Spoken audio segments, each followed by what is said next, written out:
everyone, and happy Monday morning.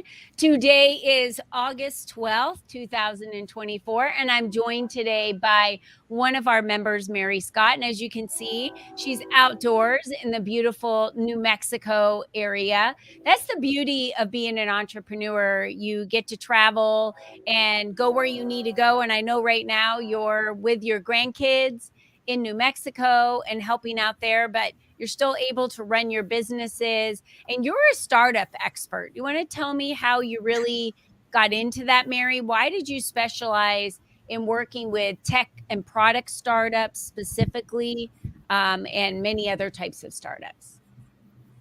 Well, I love anything new.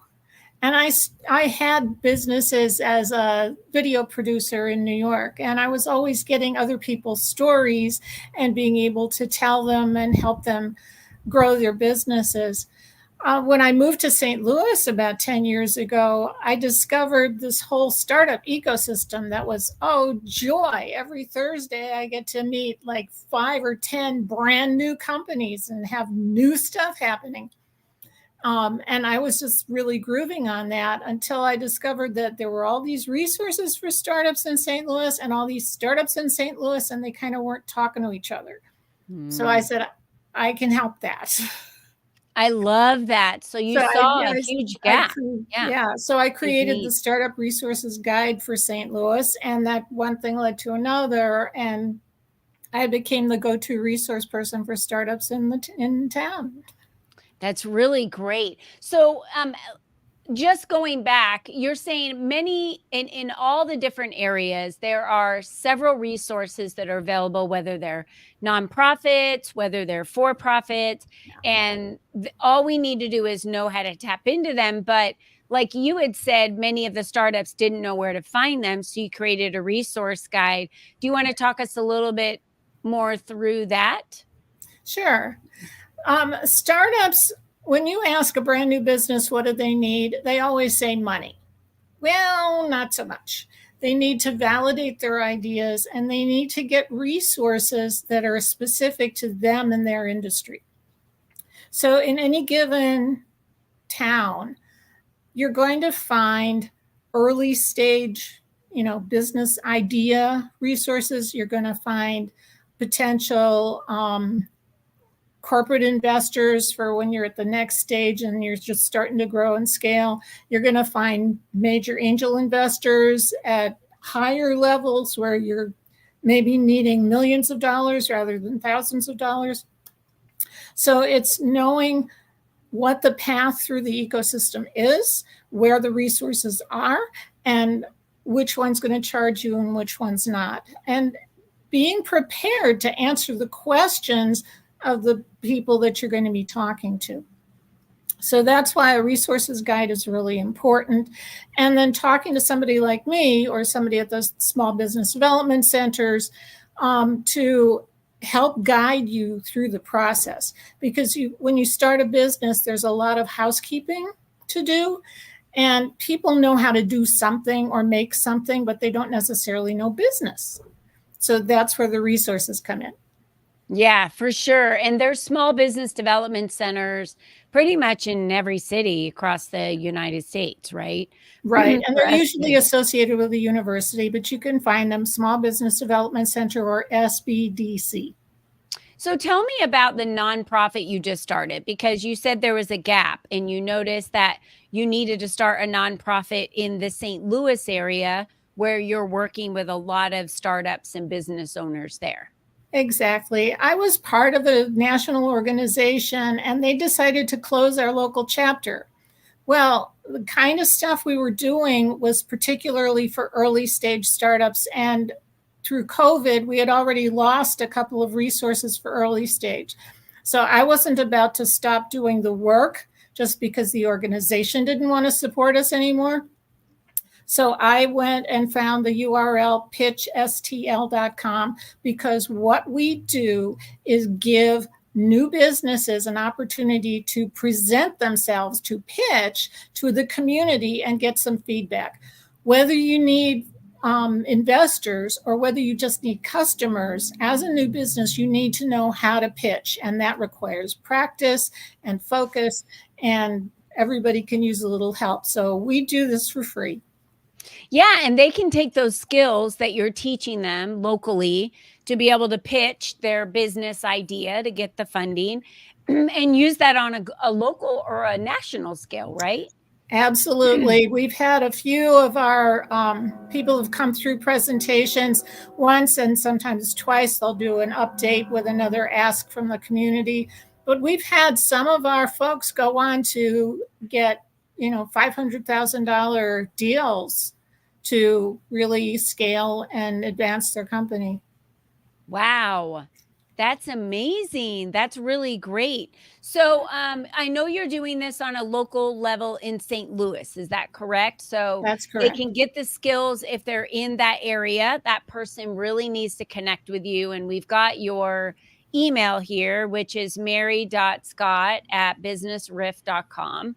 So that's one way for them to connect with you. They can also connect with you on LinkedIn as well. And so we've got that link available for them as well to connect with you. What else would you tell them, Mary, for, I love this idea for the nonprofit, for the startup and what you're doing and the pitch STL, which is for St. Louis, and giving them the option to be able to, my goodness, learn the skills that it takes to pitch the business, just like you see on Shark Tank, right? Exactly. We even call it a warm, fuzzy Shark Tank. Yeah. And one of the things that we're going to be doing with the new organization that we were not able to do with the old one is a fast pitch night once a month where I get sponsors to come up with like a $500 or $1,000 prize to the winner with the best pitch. And we'll do 2-minute pitches. And I'm going to channel my Simon Cowell for that one. So I love that you're making it fun, relaxing, easy, because this is a very nerve-wracking thing. So when we see advertisements come out that say, come to pitch to all, Grant Cardone or all these big names, of people that in business that have millions of dollars, and we're saying, come pitch to them in Vegas. Someone who is a startup business owner, the scariest thing they could ever do would be get in front of those individuals to pitch their business. And it takes a lot of practice. They need to practice. get in front of somebody like me or an organization like this to do some practicing, to get some honest feedback in a supportive environment. Yeah. So that's something I can do that for people virtually. You don't have to be in St. Louis to benefit from my pitch coaching skills. Oh, good. Okay, I'm glad that you said that. So pitchstl.com, is that what you said? Yes. For the nonprofit? We'll make sure Yes. that we have that link as well, but I highly suggest that you email Mary at mary.scott, like we talked about, at businessriff.com. Or you can connect with her, or both. Connect with her on LinkedIn for sure and message her there as well. That might be the fastest way for them to get to you as well. Tell us a little bit more about some of the companies that you've connected or gotten funding or worked with there in St. Louis. Okay, there's a company called Metis Analytics, and they provide data analysis, particularly for security companies and even the government. They've gone on to get a CIA contract, so I'm very proud of them. There is a great little company called Vertigreens, and they do vertical farming inside a shipping container. So farm to table takes on a whole different meaning because they can provide all the top chef restaurants in town with really fresh lettuce and really fresh exotic herbs that they would pay 4 times as much to have shipped and have too much wastage. So she's got a great concept there for Vertigreens, and I'm very happy to see her on her way to purchasing a second shipping container to be able to do another vertical farm. So this is a great way to turn some urban environments into agriculture. So yeah. As you can see, there's a wide variety of startups. A lot of people are writing apps. Really, really interesting folks. And I'm very proud of all my baby startups. Yeah, that's amazing. So, you're working with startups not only in St. Louis, but they can be outside of the state of St. Louis because you work virtually with startups as well, correct? Sure. Okay. Yeah, and I think, understanding how to be able to get to funding, access funding, putting together a business plan, like you said, there are a lot of small business development centers that many new startups should be attaching themselves to. But I think having the guidance from you, you can help them understand what they should be tapping into and when, and how to do that through the process. So, do they work with you? How does that work? Do they work with you for a few months? Do they work with you just ongoing for as long as they need you in the startup process? How does that look, Mary? Everybody's a little bit different. I will give people 15 minutes for free to just get started. I have downloads about how to start a business or 10 mistakes startups make that you can avoid. I do workshops around town and virtually. So people can find my services in a lot of different ways, and it's always very affordable. Okay, great. And I know you have a website, businessriff.com, and from there they can actually connect with you and download, look at your business networking, your startup advice videos, download some things. So that's another place Sure. that they can And then I also. have this podcast every Tuesday at 2 o'clock. I drop it on Facebook Live in the Startup Launch Pad on Facebook.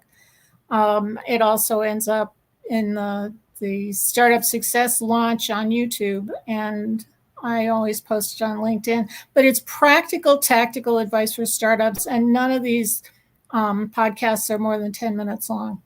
Oh, So, wonderful. Okay, yeah, so I just talk to practical. investors, I talk to marketing people, accounting people, all different kinds of folks.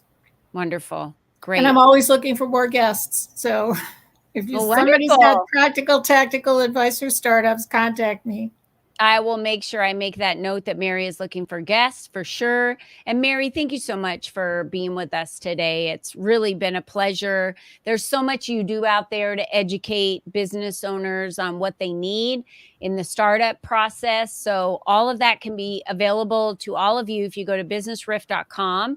You can connect with Mary there. As well as email her, as we talked about earlier, at mary.scott@businessriff.com. But definitely connect with her on her website. There's a plethora of resources out there. And you can get to her YouTube and so many other things from there. So, Mary, thank you so much for being a valued member of the LEAP community, for providing your expertise to the ladies in the LEAP community. It is a startup, and for female small business owners that are growing their businesses. And, whenever we're in the startup phase, we need different support. We're in the growth phase, we need different support. And then when we're in the scaling phase, we need a different support. So you've been wonderful in lending a hand to that support. And we just really appreciate you and what you do and what you're doing for small business owners out there. So thank you so much. And to all of you out there, make sure that you have a wonderful week. Go crush it on your business goals. Connect with Mary Scott if you're a startup or thinking about starting up a business and have a lot of questions and you're not really sure what to do. Make sure you connect with her today on all of the different outlets and portals that we've given you to be able to connect with her below. And don't forget this week, be you and be strong. Bye bye for now. Thank you, Mary. Thank you, Colleen.